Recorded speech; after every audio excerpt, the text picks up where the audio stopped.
Alors bonjour à toutes et à tous et bienvenue à ce point de marché du jeudi 18 janvier 2018. Je suis Avnizar, ravi de vous retrouver donc pour évoquer avec vous de nouvelles stratégies donc sur Forex et indices. On va parler également du cours de l'once d'or aujourd'hui car il y a une configuration qui me paraît intéressante, mais avant tout je laisse prendre connaissance de l'avertissement lié au risque de trading et je vous rappelle bien sûr donc que vous disposez du chat pour laisser vos commentaires et poser vos questions. Autre rappel, en vous inscrivant à ce webinaire, vous avez reçu automatiquement une plateforme démonstration IG. Donc n'hésitez pas à tester vos stratégies, si vous le souhaitez bien évidemment, via cette plateforme démonstration. Alors, le trading avec effet de levier amplifie toujours les gains et les pertes. Un compte risque limité présente un risque de perte du capital investi. L'investissement sur compte titre présente un risque de perte de capital. IG fournit exclusivement un service d'exécution d'ordre. Cette présentation est donnée à titre indicatif et ne saurait être considérée comme un conseil ou une recommandation. Voilà donc pour cette introduction, pour cet avertissement lié au risque de trading. Alors justement, il y a une question de la part de Pascal. Bonjour donc Pascal. Alors un mot sur le calendrier à 4h30, les États-Unis. Indice manufacturier de la Fed de Philadelphie, actuel à 26,2, prévision à 21,5, précédent à 22,7. Alors c'est vrai que c'est un indice qu'on a l'habitude de suivre, un indice manufacturier comme son nom l'indique, mais voilà, qui ne provoque pas énormément de volatilité, très peu de volatilité. C'est un indicateur, on va dire, de second rang. Voilà.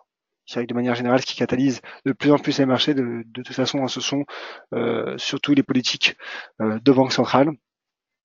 Donc en effet, voilà, vous avez bien résumé donc cet indice de la Fed de Philadelphie qui vient de sortir, mais voilà, qui ne provoque pas d'importants mouvements sur les marchés. On va y revenir dans un instant. Je vais débuter par le DAX.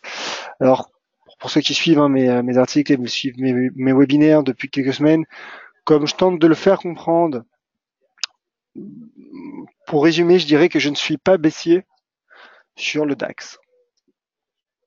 C'est-à-dire que tant que le DAX sera soutenu par ce niveau de support à 13 165 points, je pense que l'indice allemand pourrait rebondir et retrouver donc ses précédents sommets, notamment celui à 13 400 points. Alors bien sûr, une cassure des 13 165 points, je dirais invaliderait bien sûr ce scénario et enclencherait un risque baissier, une stratégie baissière, mais pour le moment, on voit, en données 4 heures également, le DAX est soutenu par les 13 165 points, également par cette zone finalement 13 500, 13 165 pardon, et 13 200 points. Voilà. Donc à court terme en intraday, on voit qu'il y a apparition d'un marteau sur les 13 200 points, donc un pullback pourrait prendre forme, pourrait se poursuivre. La hausse, finalement, le mouvement haussier tarde à se mettre en place, mais encore une fois, comme je l'ai expliqué, c'est une stratégie de moyen terme, c'est une trading moyen terme. Tant que le DAX sera soutenu par cette zone de support, située entre les 13 200 et 13 165 points, ma stratégie restera haussière, bien que cela prenne du temps. Je rappelle aussi qu'il y a des incertitudes politiques en Allemagne. Il y a la BCE jeudi prochain. Alors en revanche, pour la BCE, il faudra faire attention parce que au vu des récentes déclarations de membres du comité de politique monétaire de la Banque centrale européenne, je me dis que jeudi prochain, la BCE pourrait être non accommodante. Donc là, en effet, il y aurait un risque pour le DAX, mais on voit finalement, malgré ces discours de moins en moins accommodants pour la BCE, malgré des minutes la semaine passée au quiche, on voit que le DAX a tenu son niveau de support. Voilà, il y a un adage comme un de mes anciens collaborateurs me disait, un adage en analyse technique, lorsqu'un cours a toutes les raisons fondamentales pour casser un niveau technique et qu'il ne le fait pas, c'est tout simplement qu'il ne saute pas. C'est que le marché estimerait en tout cas que le DAX donc est évalué donc à plus de 13 165 points. Voilà donc pour mon plan DAX. Puisque nous sommes sur les indices européens, je vais poursuivre avec le CAC. Le CAC 40 qui lui aussi a fait face à son sommet de 2017, que vous voyez donc, il a cette résistance à 5537 points. Alors je vous propose dans ce graphique weekly, ce graphique hebdomadaire, pourquoi? Car tout simplement, il met en évidence l'importance de cette résistance technique. Donc le CAC qui consolide pourrait, selon moi, poursuivre sa consolidation jusque les 5425 points. Et à court terme, il y a toujours ce trading range. Alors je vais supprimer simplement ce doublon. Alors nous avons toujours ce trading range entre les 5537 et 5478. Le marché se rapproche de la partie basse de ce support. Donc là, je pense en effet qu'à court terme, une stratégie, je dirais, de trading range pourrait me paraît possible sur le CAC. Donc je pense qu'un rebond sur 5478 pour viser un retour sous 5537 points est un scénario qui me paraît possible et probable sur le CAC 40. Alors l'IBEX, et ensuite je passerai au Forex.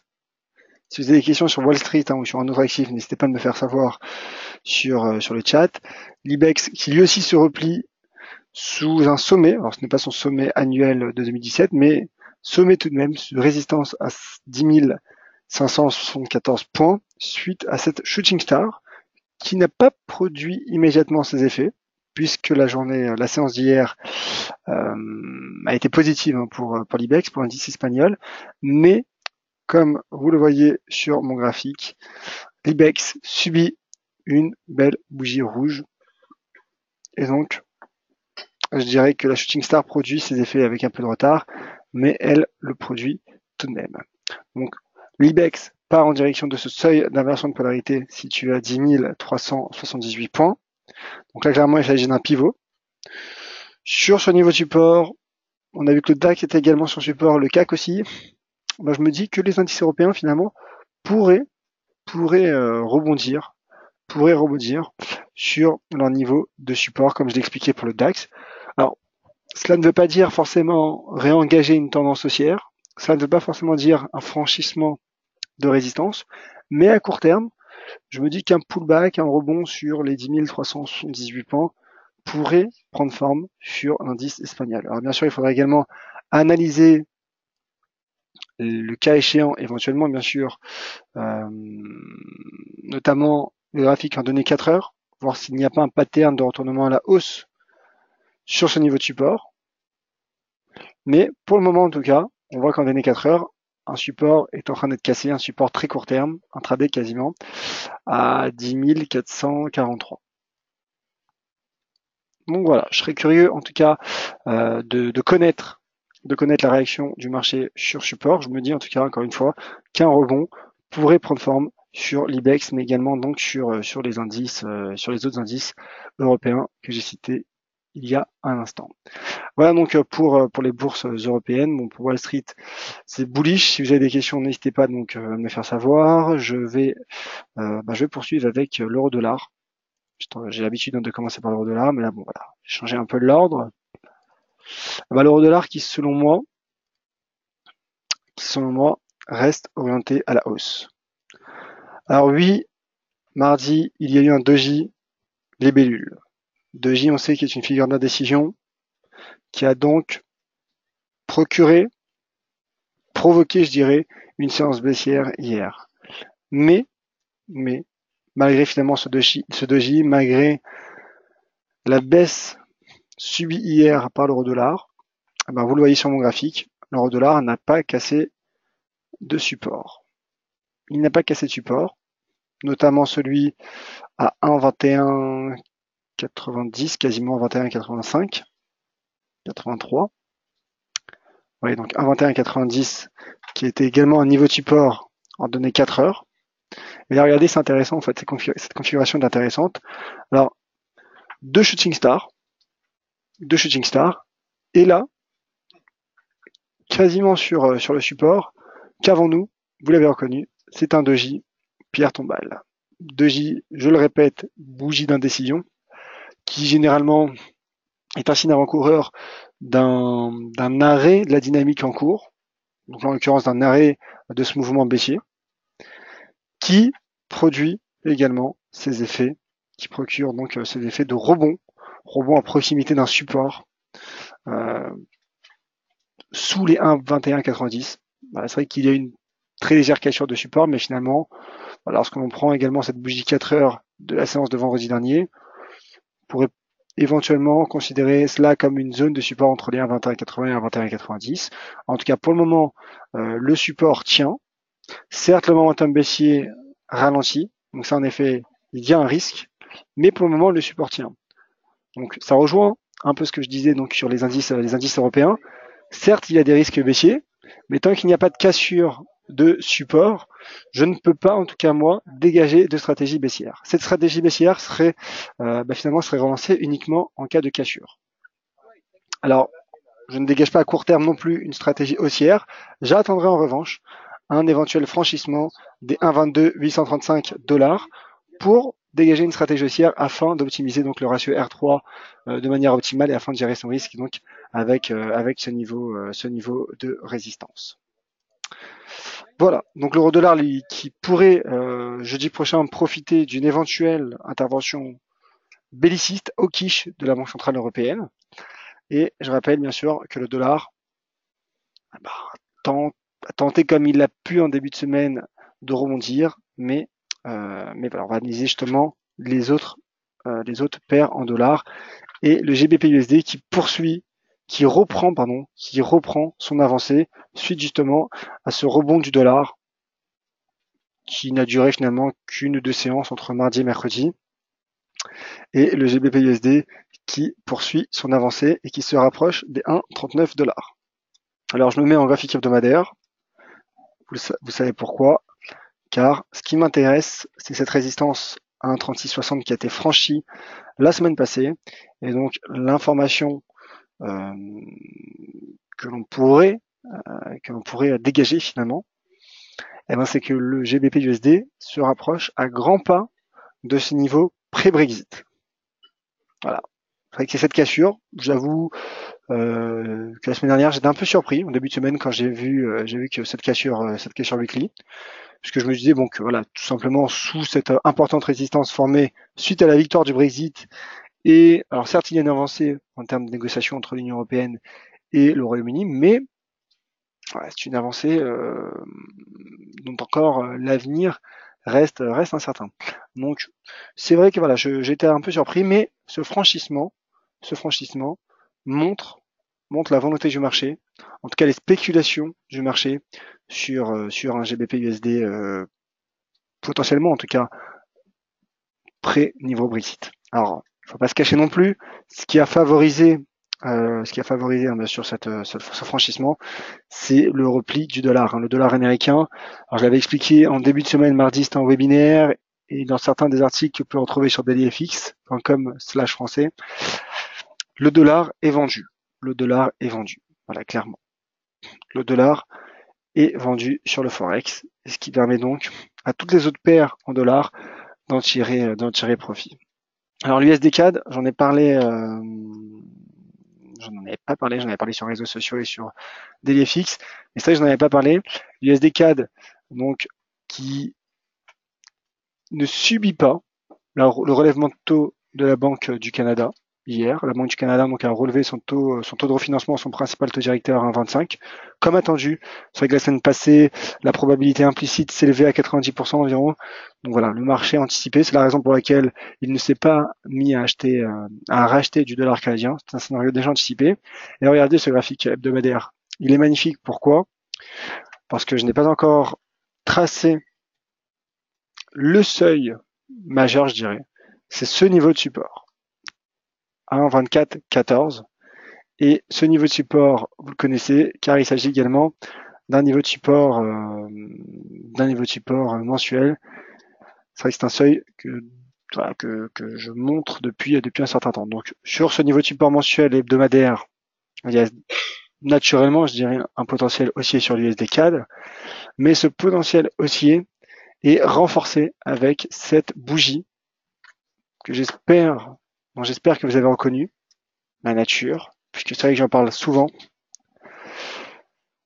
C'est un marteau inversé. En fait, c'est une shooting star, mais à la différence d'être une shooting star, cette bougie est placée suite à une tendance baissière, à un mouvement baissier. Une shooting star généralement suit un mouvement haussier. Là, c'est l'inverse. Donc, c'est la raison pour laquelle il s'agit d'un marteau inversé. Et vous le savez, les marteaux sont des figures de retournement à la hausse, qui plus est lorsqu'ils sont sur des niveaux de support. Donc là, clairement, je dégage une stratégie haussière de moyen terme sur l'USD CAD pour viser un retour sous les 1,2680 $ canadiens, et ce, malgré, en tout cas suite au relèvement de taux de la Banque du Canada, qui n'a pas eu les effets, je dirais, logiques, entre guillemets, bien sûr, sur le dollar canadien. Et malgré finalement la faiblesse actuelle du dollar américain, voilà, tous ces éléments, mais c'est vrai que je me base surtout sur l'analyse technique. Je pense voilà, qu'en swing trading, peut-être d'ici une semaine, voilà, je pense qu'un 26,80 est un seuil, mon objectif de cours qui me paraît envisageable sur le taux de change USD CAD. Alors je poursuis pour être complet avec les majeurs, avec l'USD Yen et l'AUD USD. Et ensuite, je passerai aux éventuelles questions. USD Yen qui maintient son risque baissier depuis la cassure des 111,70. Donc ça, c'est pour le contexte de moyen terme, je dirais. Voilà, qui n'a toujours pas encore cassé toutefois presque cette ligne de coup d'épaule tête-épaule d'ailleurs. Ça, c'est pour le contexte de moyen terme. Puisqu'en effet, je me dis qu'à moyen terme, un pullback serait logique d'un point de vue technique. Pullback sous les 111,70 serait logique, auquel cas l'USD Yen pourrait prolonger son repli et atteindre lors des prochaines semaines, puisque nous sommes en données hebdomadaires, le support, la partie basse de son range de long terme à 108,55. Maintenant, pour vous donner ma vision de marché à court terme, alors, ce qui est intéressant, c'est vrai que je l'ai remarqué ce matin, je trouve ça vraiment intéressant. Vous savez, voilà, je parlais tout à l'heure, je citais un adage, il y a un autre adage connu en analyse technique qui dit qu'une droite de tendance ne meurt jamais. Donc là, nous avions une droite de tendance haussière qui soutenait le marché. Alors certes, il y a eu une cassure durant quelques séances, quelques semaines, mais au final, on voit que cette droite de tendance haussière a par la suite également soutenu le marché. On s'en rappelle la semaine passée, le marché qui tentait de rebondir avant de casser cette oblique haussière. Mais voilà, que fait à présent le marché du USD Yen? Eh ben, il effectue un pullback. Sous quoi? Sous une résistance et sous donc cette résistance oblique, cet ancien support oblique qui joue désormais un rôle de résistance potentielle. Donc là, c'est vrai que c'est assez intéressant. L'analyse technique est pour le moment respectée. Donc à court terme, je pense qu'un retour sur les 110, 50 yens pourrait avoir lieu. Qui plus est, sous cette zone de résistance située entre les 112 et 111,70. Donc là, en effet, l'USD Yen fait face à un cluster, à plusieurs niveaux de résistance, que ce soit oblique ou une zone de résistance horizontale. Donc je pense qu'à court terme, il y a un risque baissier pour l'USD Yen. Et comme j'ai expliqué il y a un instant, en cas de cassure des 110,50, cela confirmerait le pullback, confirmerait le pullback également en données hebdomadaires, auquel cas donc le repli pourrait se prolonger en direction des 108,55. Voilà, donc j'affine en données 4 heures pour voir s'il n'y a pas justement un pattern particulier. Oui, il y a peut-être un fanion qui est une figure de continuation qui pourrait soutenir l'USD Yen, mais au vu du graphique journalier, du graphique horaire aussi, on voit, graphique horaire, voilà, je me dis qu'il y a pas mal de résistances qui procurent un risque baissier, selon moi, bien sûr. Ce n'est que mon avis sur le taux de change USD Yen.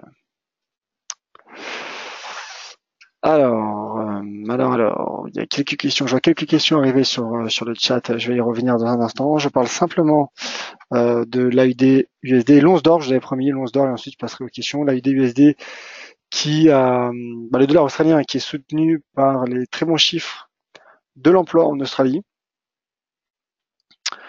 Pourquoi? Car le consensus anticipait 15 000 créations d'emplois le mois dernier.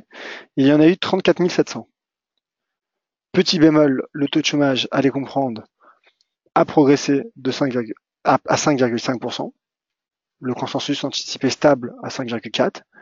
Mais clairement, et comme le rappelait lors d'une conversation qu'on a eue ce matin avec mon collègue Valentin Offrand, finalement, le marché prend note de cette amélioration du marché de l'emploi australien, ce qui soutient donc logiquement le dollar australien. Et je rappelle par ailleurs que la nuit dernière, d'ailleurs c'était pas la nuit dernière, c'était ce matin, tôt à 8 heures du matin, heure française, il y a eu la publication du taux de croissance en Chine qui est ressorti stable à 6,9%, et c'est plutôt positif puisque le consensus anticipé en décélération à 6,8%.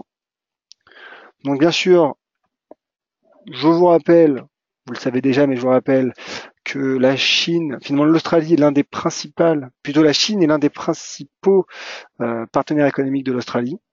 Donc bien sûr, il y a également une incidence sur le dollar australien qui prend note lui aussi de ces bons chiffres de l'emploi en Australie. Alors, pour finir avec l'AID-USD, il lui reste encore un peu de marge pour retrouver cette résistance à 0,8068. En revanche, il devra faire face à cette résistance de long terme, vous le voyez. Il s'agissait d'un sommet 2017, également un sommet du 11 mai, de la semaine du 11 mai 2015, qui est une date que j'apprécie. Donc là, il est USD, en effet, voilà. Techniquement, on rebondit sur cette magnifique droite de tendance haussière en données weekly, suite à un avalement haussier. Magnifique. C'est-à-dire que l'analyse technique a été respectée de manière vraiment parfaite, j'ai envie de dire. Et désormais, la USD devra faire face à cette résistance qui pourrait faire replier et échouer l'AUD USD. Mais bon, je disais la même chose pour le GBP USD, et on a vu que la faiblesse du dollar a encouragé finalement un franchissement. Peut-être que la semaine prochaine, l'AUD USD, et c'est possible bien sûr, franchira cette résistance. En tout cas, à ce stade de l'évolution du cours, je ne peux dégager de stratégie haussière, bien que je pense qu'il y a encore un peu de marge. Pour gérer son risque, j'attendrai un éventuel soit franchissement des 0,8068, soit un éventuel échec pour dégager une stratégie baissière sous les 0,8068. Donc, pivot. Voilà, je finis avec le gold, puisque je l'avais promis. Justement, je parlais de la Chine. Bien sûr, il y a une corrélation également entre les statistiques chinoises et le gold généralement. L'once d'or, vous voyez qu'il tentait un rebond ce matin, mais qui pour le moment quasiment a changé en intraday. Mais ce qui est important sur le cours de l'once d'or, ce n'est pas de savoir qu'il est aussi au baissier, c'est de voir qu'il a retrouvé quasiment, à quelques dollars près, les 1321 dollars. 1321 dollars. Voilà, je montre mon graphique. Je ne sais même pas si ça nécessite un commentaire, mais vous le voyez, qui retrouve un magnifique seuil d'inversion de polarité. Donc je le répète pour les nouveaux et pour ceux qui viennent de rejoindre ce webinaire, d'ailleurs, bienvenue à vous tous, chers nouveaux. Justement, les 1321, donc, seuil d'inversion de polarité, comme j'ai expliqué, qui est un seuil qui est alterné entre résistance, support, résistance et désormais support potentiel. Donc là, à court terme, je pense que les 1345 dollars pourraient être atteints par le cours de l'once d'or. Et pourquoi pas les 1357 sur du moyen terme, si le dollar poursuit et préserve sa dynamique baissière. Une chose qui est sûre, c'est qu'une cassure de 1321 invaliderait donc ce scénario et donc pourrait procurer un risque baissier au cours de l'once d'or. Voilà donc pour le marché, mes stratégies. Mais c'est vrai que voilà, j'ai tenté de couvrir un maximum d'actifs. Voilà, si vous souhaitez que je revienne sur un actif en particulier, n'hésitez pas à me le faire savoir. Alors justement, Ramzi qui a raté la partie GBP USD. Alors comme j'ai expliqué le GBP USD, pour revenir rapidement car cette vidéo sera mise en ligne, le GBP USD qui est dans le sillage dans son franchissement des 1300, des 1,3660, poursuit son avancée et travaille désormais la zone 1,40, 1,39. Donc je pense qu'il y a un potentiel aussi sur le cours du câble qui a été procuré par la clôture hebdomadaire de la bougie de la semaine passée, supérieure donc à 1,3660 qui était la résistance formée suite à la victoire du camp Brexit. Alors justement, un livre qui demande si cette vidéo sera mise en ligne. Oui, elle sera mise en ligne sur notre chaîne YouTube DailyFX France et également sur le site dailyfx.com/français. Sur la droite de votre page d'accueil, vous retrouverez donc la section vidéo. Donc vous retrouverez toutes mes stratégies. Alors peut-être une dernière question sur l'once d'or. Quand vous dites invaliderait en cas de dépassement du support journalier ou hebdo. Alors là, j'étais en données journalières, il me semble. Voilà, puisqu'en données hebdomadaires, il ne s'agit pas d'un niveau de support. Quoique si, d'ailleurs, si. Bon, on retrouve les 1321. En tout cas, j'étais sur un graphique journalier. Donc, une cassure des 1321 invaliderait cette stratégie haussière.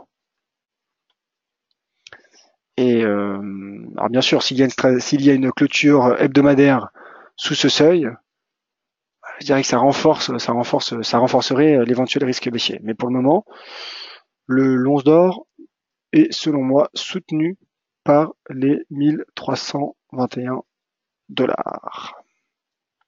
Compris. Donc c'est parfait. Un peu d'autres questions sur le chat. Merci à tous donc de votre attention. Demain matin, nous retrouverons à 10h30. Voilà, 10h30, comme vous le savez, c'est vrai que vous êtes nombreux à me demander d'avancer point de marché. Bah écoutez, voilà, tout dépend de mon organisation. Donc demain, ce sera possible. Donc demain, rendez-vous 10h30. Bien sûr, d'ici là, vous le savez,